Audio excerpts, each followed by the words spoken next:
जब कर्म प्रकृतियों का उदय काल आए तब स्वयं उन प्रकृतियों के अनुभाग के अनुसार कार्य बने।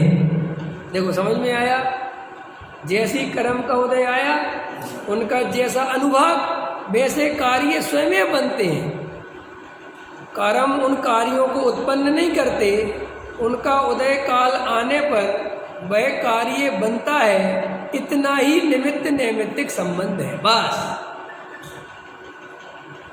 पानी मछली को नहीं चलाता, मछली चलती तो अपनी योग्यता से है, लेकिन पानी निमित्त है।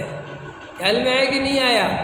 ऐसे ही जैसे जैसे कर्म के उदय आते हैं वैसे वैसे व्यवस्थाएं बनती चली जाती हैं। कर्म व्यवस्था बनाता नहीं, लेकिन उदय के अनुसार व्यवस्था बनती है। ऐसा ही निमित्त नैमित्तिक संबंध जानना चाहिए। इसलिए ये अंदर भाव मत रखो कि हमारे करने से हो रहा है, ऐसा बिल्कुल नहीं है। बिल्कुल योग्यता के अनुसार जिन जीवों की जैसी योग्यता होगी, जैसा उदय आना है वो सब आएगा। और ये कर्म सब बंधे हुए चल रहे हैं, और अभी तक जो जो हुआ है लोक में उसके कर्ता हम नहीं हैं। वो सब कर्मोदय की व्यवस्था चल रही है।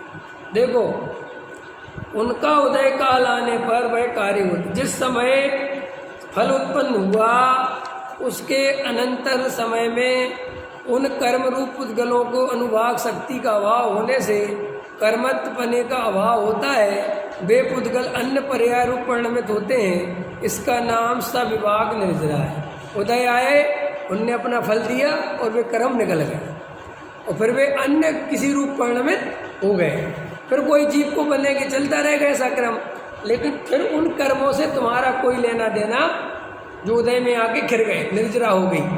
तो वो कौन सी निर्जरा कहलाती है? सविभाग। सविभाग निर्जरा अपन को हो रही कि नहीं हो रही?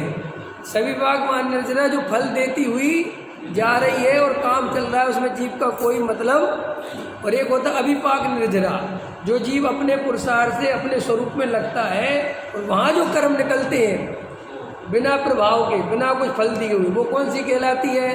अभिपाक निर्जरा।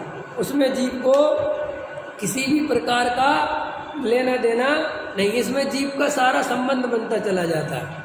इस प्रकार प्रति समय उदय होकर कर्म करते रहते हैं। ये अपने गिर रहे कि नहीं गिर रहे? अभी अपने गिर रहे कि नहीं गिर रहे? गिर रहे, लेकिन इससे 1.5 गुने। अगर 100 खिरते हैं तो 150 बन जाते हैं। तो 1.5 गुनी सत्ता में बने ही रहते हैं सदा।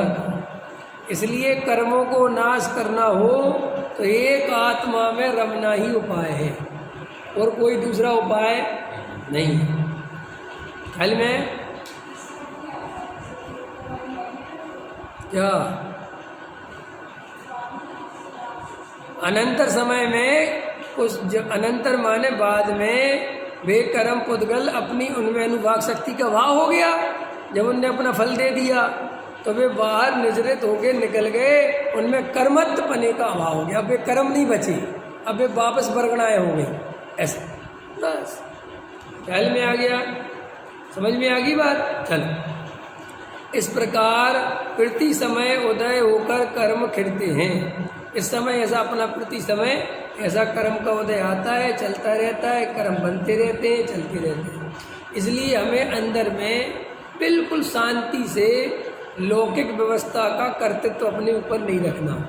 वो जैसी व्यवस्था बननी होगी बनेगी, बिगड़ेगी, बनेगी, बिगड़ेगी, या बिगड़ी ही रहेगी। जरूरी नहीं कि बने, क्योंकि तुम्हारा ज़्यादा पाप का उदय होगा तो बिगड़ती चली जाएगी। लेकिन अगर तुम वेद ज्ञान तुम्हारे पास होगा, एकत्व अगर नहीं करोगे तो फिर तुम उससे ज़्यादा दुखी नहीं होगे।